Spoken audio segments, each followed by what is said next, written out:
Have you ever had to walk away from a toxic family member? No names, just yes or no. They say that life isn't fair, but nobody ever warns you what it feels like when that unfairness comes from your own parents, the people who are supposed to have your back when the world turns cold. Growing up in the Harmon household, the rules were never written down, but they were etched deep into everything: dinner conversations, birthday gifts, even the way my mom folded laundry. If my brother Kyle came home with a C-, it was a valiant effort. He tried, honey, my dad would say, like he'd just returned from the front lines.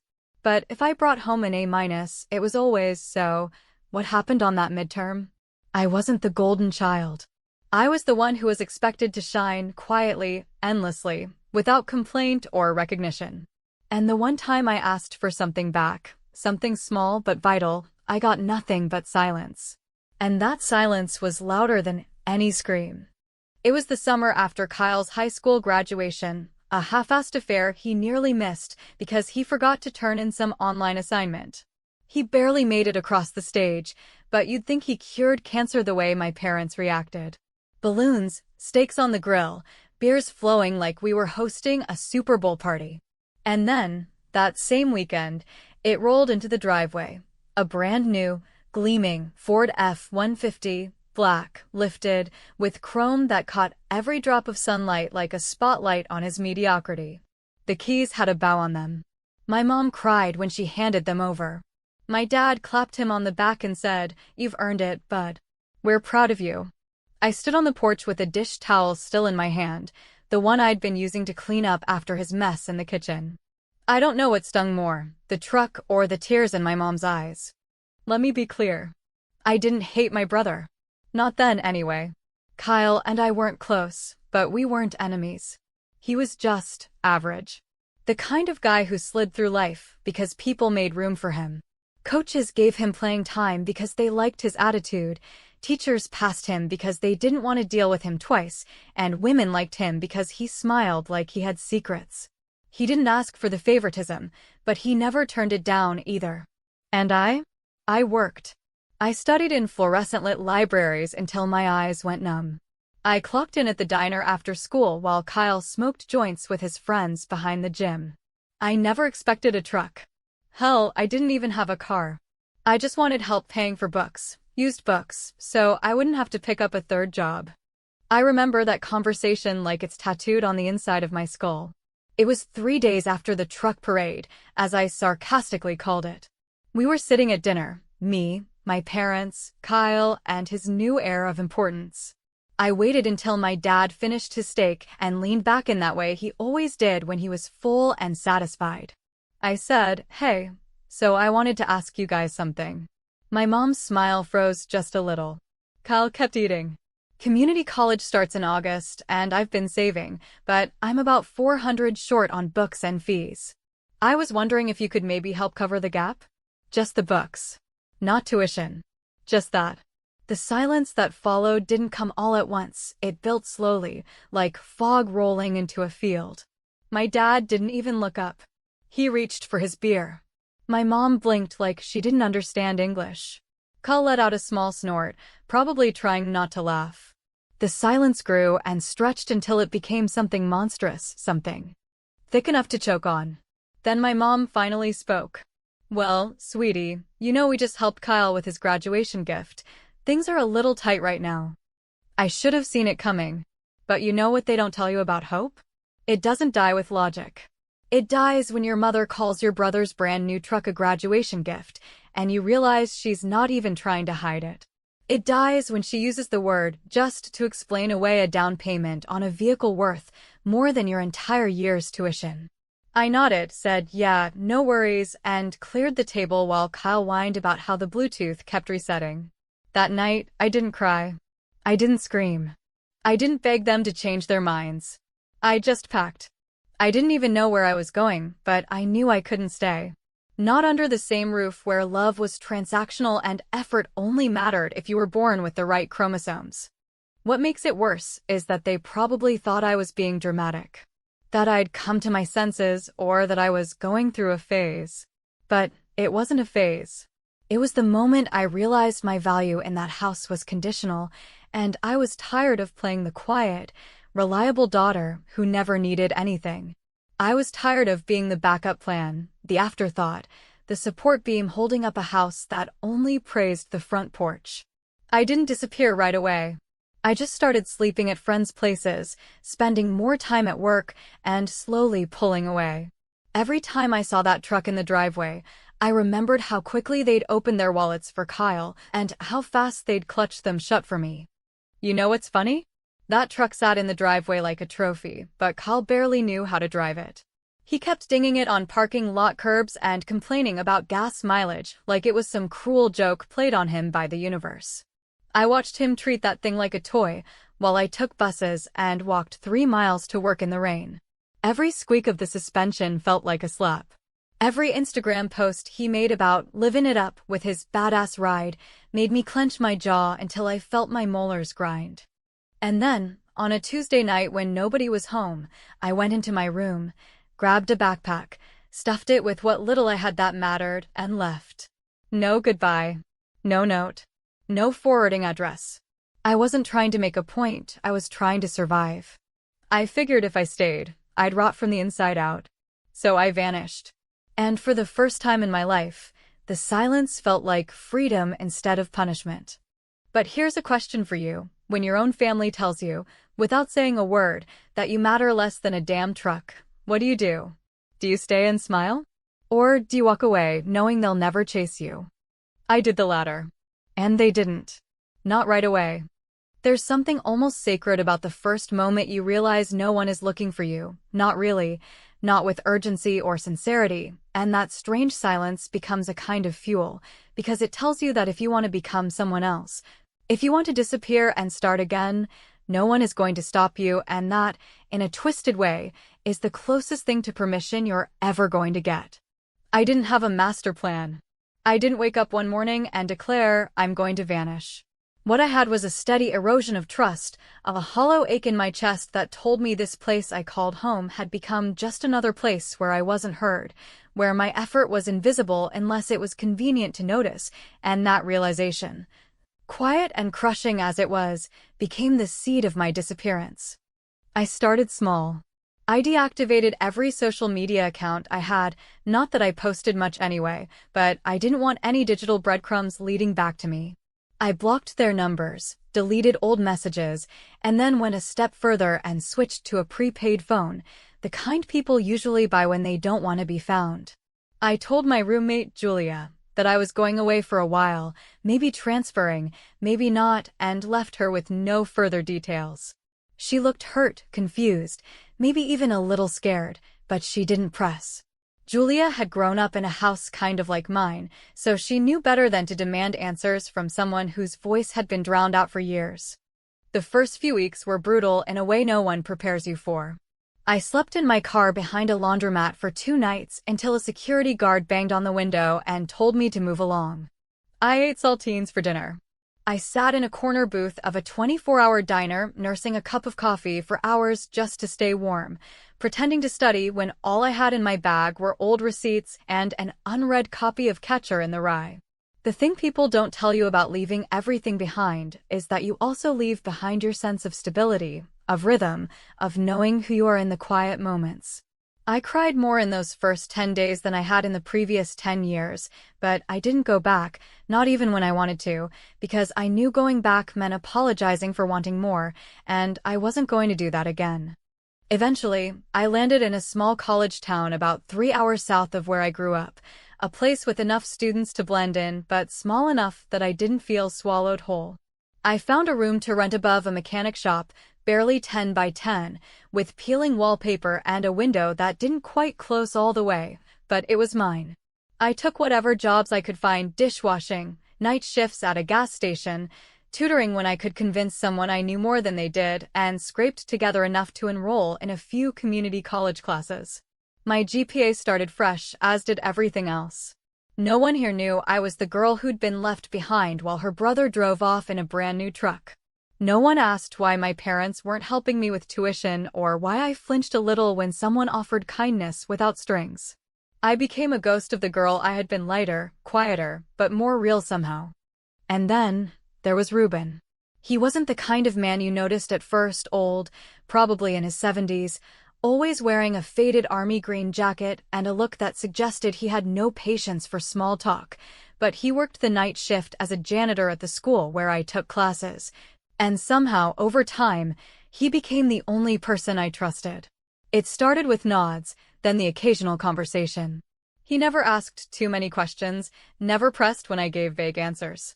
One night, when I stayed late to use the free Wi-Fi in the library, he walked past me, paused, and without looking said, "You don't run unless someone gave you a reason to." That was the first time I cried in front of someone since I left home. Ruben didn't give me pity, he gave me tools. Literally. He taught me how to patch a leaky pipe, fix a loose hinge, and clean floors so well no one would question my presence in any building. He helped me find side gigs fixing things, watching buildings overnight, even painting rooms for cash, and over time, I stopped feeling like a runaway and started feeling like a survivor. He showed me how to stay under the radar, how to keep cash hidden, how to avoid the kind of digital trail that parents or cops might follow. I asked him once why he was helping me, and he shrugged and said, because someone should have helped my daughter when I didn't. I never asked what that meant. Some ghosts are too heavy to speak aloud. The texts started coming around week 2. My old number, which I kept active just to monitor, buzzed with messages from my mother at first, short, panicked ones like, "Are you okay?" and "Please come home." Then longer ones, filled with excuses wrapped in concern. "We didn't realize you felt that way, and you could have just talked to us." Then came my dad's version of concern. One message, 3 words, "Where are you?" I didn't answer. Not because I wanted to punish them, but because I couldn't stand the thought of them thinking they were still in control. Carl never texted, not once. Maybe he was busy detailing his truck, or maybe he didn't notice I was gone until someone reminded him.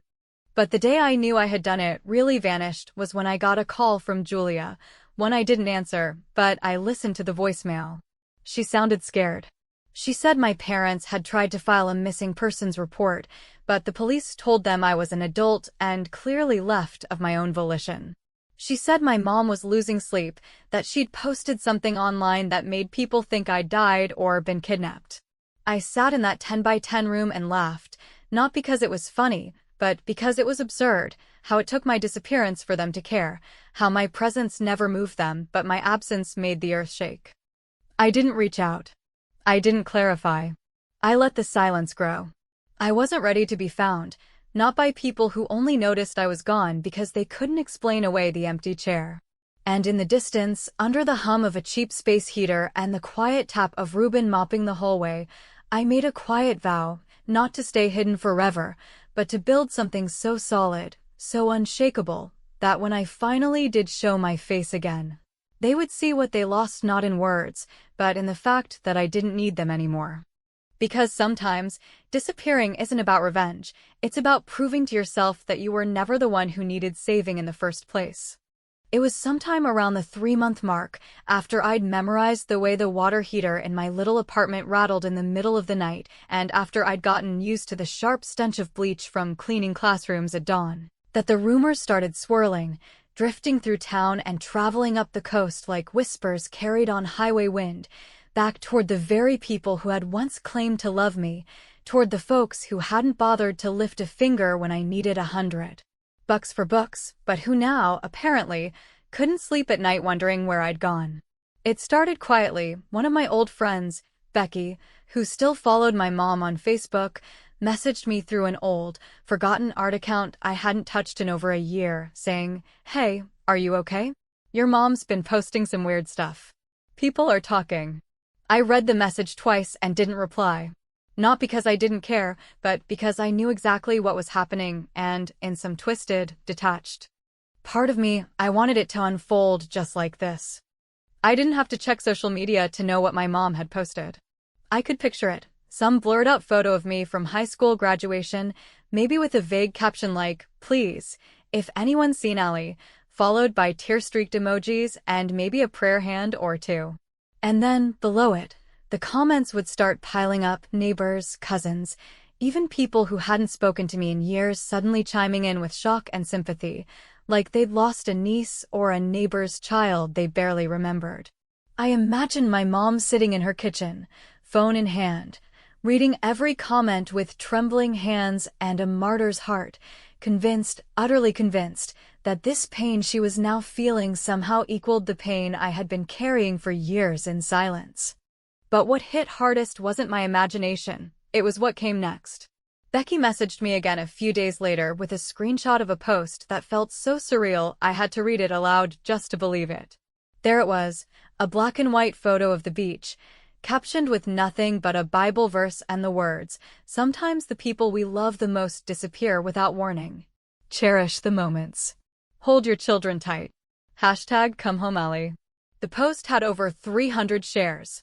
I stared at that caption for a long time, my eyes tracing the words "disappear without warning" as though they had any weight when spoken by a woman who had looked me dead in the eye and offered nothing more than a pitiful shrug when I'd asked for help.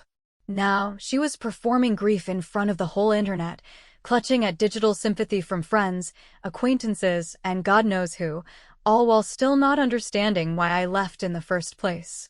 And then came the thing I hadn't expected, the post that twisted something in me that I wasn't ready to feel. A candlelight vigil, organized by a local church. For me. They didn't call it a memorial, not exactly, but the tone was unmistakable. For our missing girl, Allie Harmon. Gone too soon. Come pray for her safe return. My former classmates were tagged, old teachers shared it, and people posted photos of me smiling beside science fair posters and band recitals.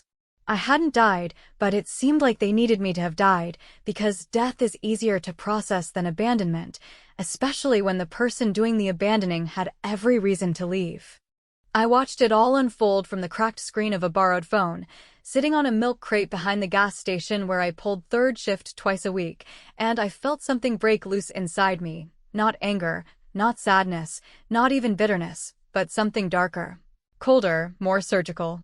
It was the realization that my absence had become more important to them than my presence ever was. They miss me now in curated posts and weepy hashtags, but they hadn't missed me when I was scrubbing their dishes or skipping meals to save for textbooks. They hadn't missed me when I was sitting silently at dinner while Kyle ranted about his boring job at the hardware store, or when I cleaned the bathroom that he trashed after parties my parents pretended not to notice. But now? Now, I was the ghost haunting their perfect little family narrative. Now, my absence gave them something to mourn, something to be dramatic about, something to cry over at church. And the irony, the cruel, hilarious irony, was that they were finally talking about me, but only because I wasn't there to hear it. Kyle, predictably, didn't post a thing about the vigil or about me. I checked his profile one night using a burner account, and there he was, grinning like an idiot with his arm around a girl in a red dress, standing in front of his truck like it was some kind of monument.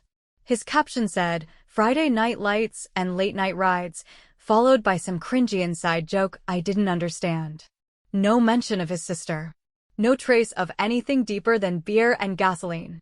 And it hit me in that moment that he hadn't just replaced me, he hadn't even noticed I was gone. I didn't cry. I didn't feel anything close to sadness anymore. What I felt was a strange sort of distance, like I was watching my own funeral unfold from behind a thick pane of glass, safe and detached, protected from the mess by the miles I had put between myself and that life. I let them plan their vigils. I let my mother sob into Facebook comments. I let the whispers spread through town like wildfire. And I said nothing. Because silence, I had learned, was the only language they truly understood.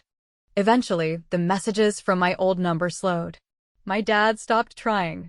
My mom began posting more cryptic things, almost poetic, about loss and forgiveness. At one point, she even hinted that she believed I'd left on purpose.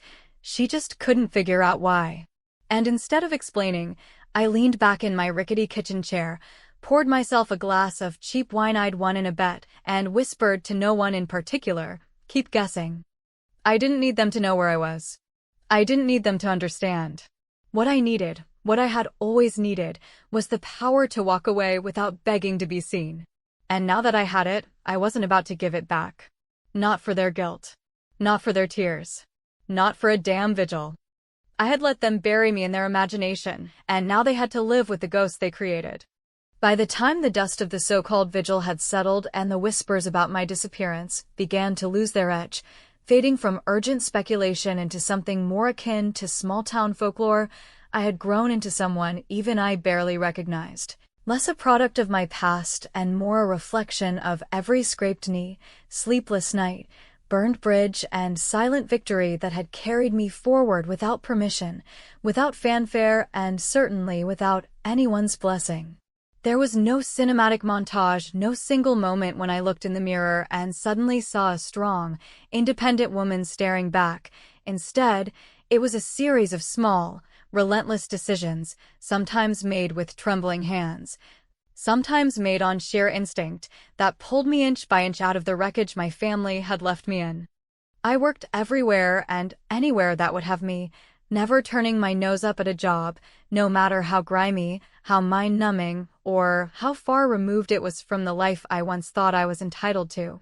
I scrubbed toilets in buildings no one cared about, flipped pancakes on rusted grills at diners that hadn't updated their menus since the Reagan administration, stocked shelves overnight in fluorescent-lit grocery stores, and picked up shifts at a local bar that smelled permanently of spilled beer and decades-old cigarette smoke, even though smoking inside had been banned for years. I became a ghost with a time card, slipping in and out of people's view, never staying in one place too long, never giving too much of myself away. And somehow, amid all of it, between the exhaustion and the debt, and the creeping loneliness that came with choosing to vanish, I went back to school. Not because I thought it would save me, not because I believed in the power of a diploma to change my life, but because it was the one thing I had set my sights on before everything fell apart, and I was determined to finish it, even if I had to do it with duct tape and borrowed textbooks. The community college I transferred to didn't ask questions I didn't want to answer, didn't care that I paid in cash, didn't blink when I showed up with a different mailing address every semester. It became my sanctuary, not because it was easy, but because it was mine. And because it represented a future that didn't include handouts or family dinners where I was the one setting the table and clearing the dishes while everyone else got thanked for just showing up. The work was brutal, the kind of relentless that leaves you with bloodshot eyes and caffeine shakes, but it was honest. I'd finish a shift at the bar at 2 a.m, walk the 6 blocks home under flickering streetlights, sleep for 4 hours, and be in a classroom by 8. I wrote papers on napkins, studied during bathroom breaks, and kept my textbooks in a locked cabinet at the gas station where I worked, because I didn't have space in my apartment that wasn't already occupied by secondhand furniture and the humming of a mini fridge that never quite closed all the way. And still, I held that GPA like a lifeline straight as, not because I was brilliant, but because I was too damn stubborn to settle for anything less. Ruben was still around, still mopping floors and fixing squeaky doors and making offhand comments that cut deeper than any lecture I'd ever sat through. He didn't ask for updates, but he always seemed to know when I was slipping. Once, after a particularly bad week, one where my bar shift ended in a screaming match between 2 drunks and my car broke down 2 blocks from campus, he handed me a sandwich, sat beside me on a bench outside the library, and said, "People don't rebuild their lives all at once. They do it like this, brick by brick, scar by scar." I didn't respond. I just ate the sandwich and let the silence sit between us like a kind of fragile understanding. But the real shift, the quiet turning point I didn't recognize until much later, came one gray afternoon in early spring, when I was walking across campus and passed by a group of girls posing for graduation photos under a cherry blossom tree. Their faces glowing, their gowns freshly ironed, their laughter light and full of something I hadn't felt in years: relief, maybe, or pride, or simple unfiltered joy. I paused, just for a second, and felt something tighten in my chest. I had never taken senior pictures. I had never had anyone throw a party for my accomplishments. I had never once worn a cap and gown while someone I loved clapped from the crowd. And in that moment, watching those strangers celebrate what they'd earned, I knew what I needed to do. Not for revenge, not to prove a point, but to reclaim something I hadn't even realized I'd lost. I didn't want my mother's tears or my father's reluctant acknowledgement or even Kyle's confused shrug of a reaction. What I wanted was for them to see me, not the daughter who once begged for help and got silence, but the woman who built her life from the ground up, who faced hunger and humiliation and kept walking, who disappeared not because she was weak, but because she was done asking for permission to exist. So, I did something I never thought I would do. I mailed them an invitation. One envelope. No note. No return address. Just my full name on a cream-colored card embossed with the date, time, and location of my graduation. It wasn't even from the same state anymore. I didn't want to make it easy. If they wanted to see me, really see me, they'd have to work for it, have to buy a map, get in the car, sit in traffic, and walk through a sea of strangers with no guarantee I'd even speak to them. It was cruel in its simplicity, and yet, somehow, it felt more honest than anything I'd said to them in years. I told no one. Not Ruben, not Julia, not my professors. I didn't post about it. I didn't hint or brag or let myself get caught in the fantasy of how they might react. I just mailed the envelope, dropped it into a blue box on a rainy Tuesday morning, and walked away. And as the ink bled slightly from the raindrops on my coat sleeve, I realized that this simple act of sending a piece of paper wasn't about them showing up. It was about knowing that I could look myself in the mirror on graduation day, in that cap and gown, and say with complete clarity, I invited them. If they didn't come, that's on them. Because rebuilding isn't about forgetting what you went through. It's about choosing, every single day, not to let it define what comes next. And for the first time in a long time, what came next felt entirely mine.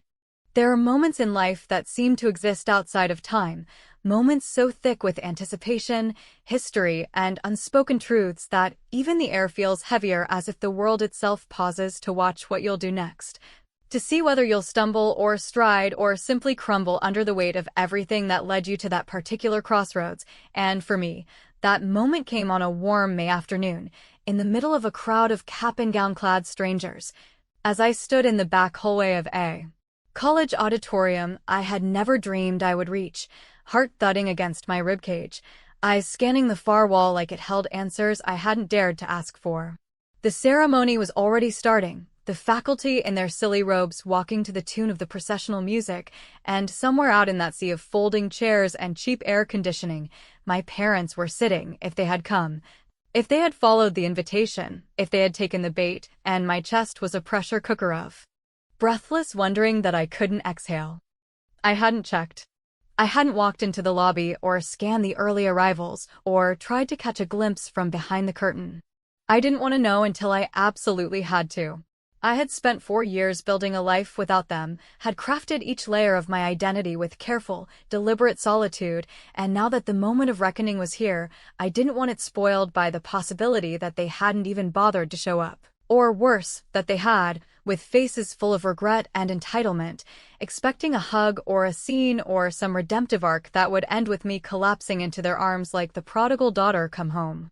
My name was toward the end of the list, alphabetical order, and with every graduate called before me, every cheer echoing across the stage, every flash of a camera from the audience, my nerves twisted tighter, until it felt like my ribs were closing in on my lungs. I held the program in my hand so tightly the edge of the paper cut into my palm, but I didn't let go.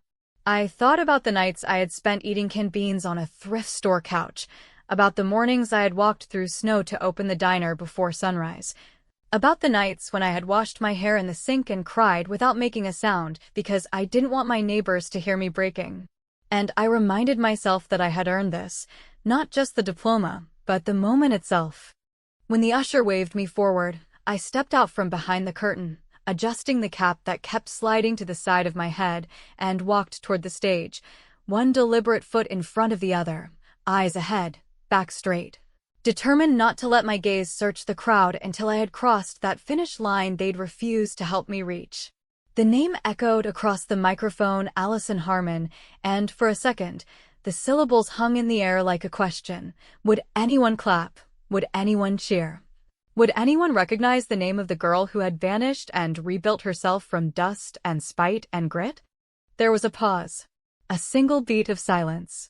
And then, soft, barely audible over the polite clapping of strangers, came the voice of a woman, familiar and raw, calling out my name with a crack in her throat that betrayed months, maybe years, of unshed tears. I didn't turn my head. I didn't need to. I knew the voice. It was my mother. And, just like that, my eyes flicked toward the far end of the crowd, past the graduates and the camera phones and the noise, and landed on her, a woman in a floral dress too formal for the occasion, standing beside a man who looked 10 years older than the last time I'd seen him, his hands buried in the pockets of a jacket that didn't quite fit anymore, both of them craning their necks from the far edge of the seating area where the latecomers and uninvited guests often stood. She was talking to someone, a staff member, maybe a coordinator, and her lips were moving fast, desperate, frantic, pleading in that way only a mother can plead when she knows she's on the outside of something she once assumed she'd always be at the center of. "Please," she was saying, clutching the staff member's arm like it was a lifeline. "Just tell me where she is. I know she's here. I saw her name in the program. Please." But the staffer looked helpless, caught between sympathy and duty, unsure what to do with this wild-eyed woman looking for the daughter who had stopped existing in her world 4 years ago, not by death or tragedy, but by choice, by silent, calculated withdrawal. And in that instant, I felt the weight of every memory pressing against my spine. The dinners I had made and cleaned up without thanks, the late-night crying fits I'd muffled into pillows, the moment I'd been told, without words, but with perfect clarity, that my future was worth less than my brother's gas mileage. I remembered Kyle's truck parked in the driveway like a monument to mediocrity, the way my mother's eyes lit up when she handed him the keys, and the blankness that met me when I asked for help with something so simple, so basic, so human. I walked across the stage. I took my diploma. I shook the hand of a man I didn't know, smiling for the camera like it mattered, and I walked down the stairs, past the other graduates, past the crowd, past the seating area where my parents were now pushing through people to try and reach the front. My mother's voice was clearer now, breathless and trembling. "Allie," she called, "please, baby, talk to me, please." I didn't stop. I didn't break pace. I didn't even blink. Because this wasn't about punishing them anymore. It wasn't even about anger. It was about peace, about choosing, deliberately and irrevocably, to walk forward into the life I had built without their applause, without their help, without their understanding. It was about letting them feel the sting of absence, not because I wanted them to hurt, but because I needed them to know that I had survived without them, that I had succeeded without their hands holding mine, and that their sudden interest, however genuine, could never undo the years I spent alone. As I reached the side doors and slipped out into the sunlit hallway, the cheers of the crowd fading behind me, I let the weight of the cap and gown sit heavy on my shoulders. It wasn't a costume. It was armor. And for the first time, I felt tall in it, whole in it, untouchable.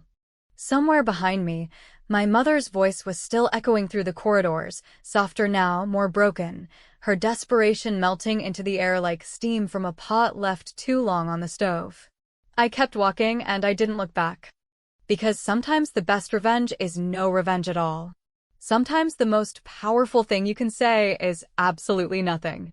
And sometimes, the most honest love you can give yourself is the love that allows you to walk away from the people who waited too long to notice you were gone.